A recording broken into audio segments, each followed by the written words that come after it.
Subscribe कीजिए हमारे YouTube channel नाते रजा को और बेल आइकन को प्रेस कीजिए जिससे आपको हर रोज न्यू वीडियो की नोटिफिकेशन सब्सक्राइब। आजकल लोग कहते हैं मौलाना हम अपने बच्चों को क्यों पढ़ाएं, इसलिए कि जब हम पढ़ा लेंगे तो पढ़ाने के बाद नौकरियां नहीं मिलेगी, दुनियावी एजुकेशन दिलाएंगे तो नौकरियां नहीं मिलेगी, मजहबी एजुकेशन क्यों दिलाएं, इसलिए कि हमें उन्हें इमामत तो नहीं करवाना, उन्हें खिताबत तो नहीं करवाना, उन्हें मदरसे की चार दीवारी में तो नहीं बिठाना। मैंने कहा ये भी जिहालत की बोली है।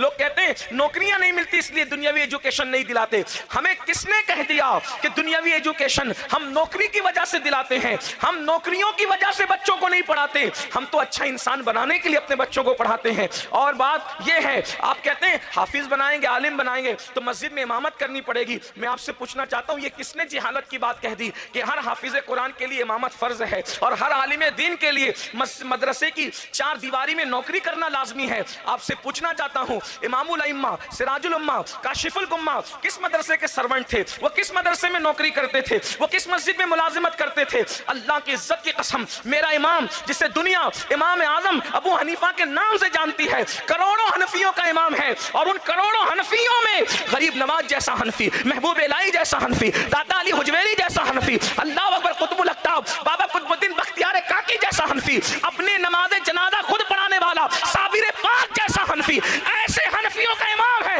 इमाम आजम अबू हनीफा। इतना बड़ा आलिम होकर भी जिसकी इल्मी सलाहियतों का आलम यह है कि हदीस में इशारा आता है कि इल्म अगर सुरैया की बुलंदियों पे होता तो अबनाए फारस में से एक बंदा इल्म को वहां से भी हासिल कर लेता। वो इमाम आजम मदरसे में नौकरी करने की बजाय बाजार में तिजारत करते नजर आ रहे हैं। अल्लाह अकबर। आप अंदाजा फरमाएं मेरे नौकरी और मुलाजिमत के अंदाज से आप चिरागपा ना होइएगा, इसलिए कि इल्म को बतौर खैरात बांटना एक अलग उन्वान है जो इमाम आजम ने कर दिखाया है और वो तिजारत करते थे। और आपको बताऊं कूफा में उनसे बड़ा आलिम भी कोई नहीं था और कूफा में उनसे बड़ा मालदार भी कोई नहीं था।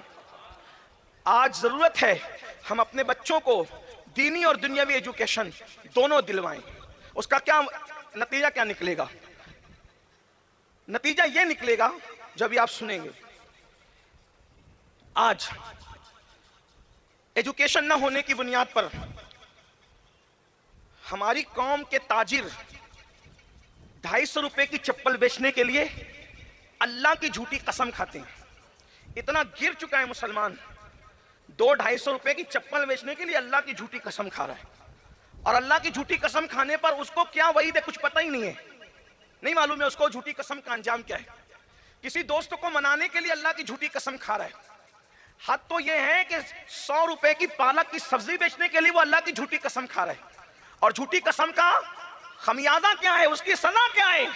अल्लाह पाक हदीस कुदसी में फरमाता है कि मेरे नाम को कसमों का निशाना ना बनाओ, जो मेरे नाम की झूठी कसम खाएगा मैं उसकी 7 पुश्तों तक लानत करूंगा। इल्म नहीं है, अपनी नस्लें बर्बाद कर रहे हो, अपनी नस्लें तबाह कर रहे हो, अपनी नस्लों को बर्बादी के दहाने तक पहुंचा रहे हो। ये जो रिवायत मैंने पढ़ी इसको इब्ने हजर ने अपनी किताब में लिखा। अब आइए, अगर आप अपने बच्चों को इल्म दीन सिखाओगे, और पहली बात तो हम लोग दीनी और दुनियावी उलूम में फर्क नहीं करते, उसकी वजह यह है कि सारे उलूम ही कुरान से निकले हैं। दीनी और दुनियावी उलूम की तकसीम तो बाद में किसी साजिश के तहत की गई है, सारे उलूम हमारे यहाँ से चले हैं। अगर कोई कहता है कि साइंस के उलूम कहाँ से आए, मैंने कहा वो भी हमने दिए, तो लोग इसका मजाक उड़ाते हैं मौलवियों के दिमाग चौथे आसमान पर है। मैंने कहा हवा में बात करना अलग है, दलील से बात करना अलग, हम अभी साबित कर देते हैं। और एक बात नहीं, मैं तो कोई मुहक्किक नहीं हूं, एक तालिब इल्म हूं, लेकिन आपको ये जरूर कहूंगा आप अलजेब्रा, ज्योमेट्री, साइंस, किसी भी इल्म को मेरे सामने ला कर रखिए, इंशाअल्लाह तबारक व तआला मैं अपने औलिया और अपने असलाफ के अकवाल से उसके ज़ाब्ते साबित करूंगा इंशाअल्लाह। बड़ी बात नहीं करता। देखिए आपने भी साइंस पढ़ा होगा, हमने भी कुछ थोड़ा बहुत पढ़ा। एक है इल्म जिसे इल्म सौतियात कहते हैं, अरबी में इल्म सौतियात, और उसको उर्दू जबान में आवाज का इल्म कहते हैं। ठीक, आवाज के इल्म के लिए स्कूल और कॉलेजेस में एक ज़ाब्ता पढ़ाया जाता है। आवाज क्यों सुनाई देती है? तो साइंस कहती है आवाज सुनाई देने की वजह यह है, ज़ाब्ता है, ये ज़ाब्ता है, उसूल है।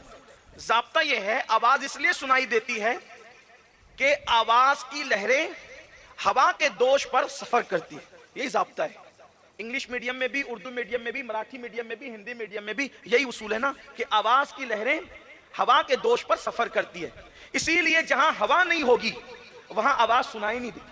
चांद पर अगर आप जाकर के बात करें, अगर चले जाएं तो लोग कहते हैं हम गए थे, हम कहते हैं कि आप अगर चांद की शहादत दे दे कि हमने देखा तो हम उसको नहीं मानते, तो आपका चांद पे जाना हम कैसे यकीन कर लें? अभी 2 दिन के बाद चांद नजर आएगा और आकर के अगर कोई कह दे कि हमने चांद देखा तो बोलो ये उलमाए किराम, काजी साहिबान उलमाए किराम मानेंगे? तो जिनके कहने पे चांद का देखना नहीं मानते, उनके कहने पे चांद का जाना कैसे मान सकते हैं? अलबत्ता हमारे लिए अचंभा भी नहीं है, क्योंकि हमारे नबी वहां गए हैं कि चांद भी कदमों के नीचे था, सूरज भी कदमों के नीचे, आसमान भी कदमों के नीचे, हत्ता के सिदरतुल मुंतहा के मकीन का सर भी मेरे नबी के कदमों के नीचे। इतनी बुलंदी पर गए हुजूर अलैहिस्सलातु व तस्लीम। बहरहाल तो अर्ज ये कर रहा था कि आवाज की लहरें हवा के दोष पर सफर करती हैं, ये ज़ाब्ता पढ़ाया जाता है। इसके अलावा कोई ज़ाब्ता किसी ने और पढ़ाओ तो बताएं। ये बिल्कुल आगाज है, इब्तिदा है, आवाज के इल्म के उसूल की बात है। अब हवा की लहरों पर ही आवाज, हवा के दोष पर ही आवाज की लहरें सफर करती, ये बात अपनी जगह है। ये ज़ाब्ता किसने पेश किया, कहां से पेश हुआ? तो जिसने जितनी भी बातें कही वो अपनी जगह, लेकिन हम सबसे पहली मर्तबा इस ज़ाब्ते को अमली नमूने की शक्ल में अगर कहीं देख रहे हैं तो वो मैदान करबला है। ये ज़ाब्ता आवाज की लहरें हवा के दोष पे सफर करती है, ये ज़ाब्ता अगर हमें अगर कहीं से मिलता है तो वो मैदान करबला से अमली तौर पे मिलता है कि जब कटी पिटी लाशों पर घोड़े दौड़ चुके और इमाम ज़ैनुल आबिदीन मज़लूम करबला ने अपनी आवाज को पहुंचाना चाहा तो न चिड़ियों को बुलाया, न कबूतरों को बुलाया, न तसव्वुर को बुलाया, न तखज्जुल को बुलाया, बल्कि आवाज दी तो किसको आवाज दी? इन्नल तिया रिहस सबा यौमन इला अर्दिल हरम बल्लिग सलामी रौदतन फीहन नबीजिल मोहतरम। ऐ हवा इधर आ, अगर तेरा गुजर मदीने की तरफ हो तो मेरा पैगाम मेरे नाना मोहम्मदुर रसूलुल्लाह को पहुंचा देना। आपसे पूछना चाहता हूं, आप बताएं कि ये साइंस का ज़ाब्ता कौन बता? और लोग साइंस के ज़ाब्ते सुकून के और यकसुई के और इत्मीनान के माहौल में बयान करते हैं, फिर भी गलती कर जाते हैं। तवज्जो करें, ज़ैनुल आबिदीन कितना बड़ा साइंसदा होगा कि इतने टेंशन में इतना अजीम ज़ाब्ता वो दुनिया के सामने खोलते हुए नजर आते हैं। ये चीज़ है मेरे अजीज, आप अंदाजा तो फरमाएं। तो दुनियावी और दीनी उलूम की तकसीम बाद में हुई, सारे उलूम कुरान से निकले।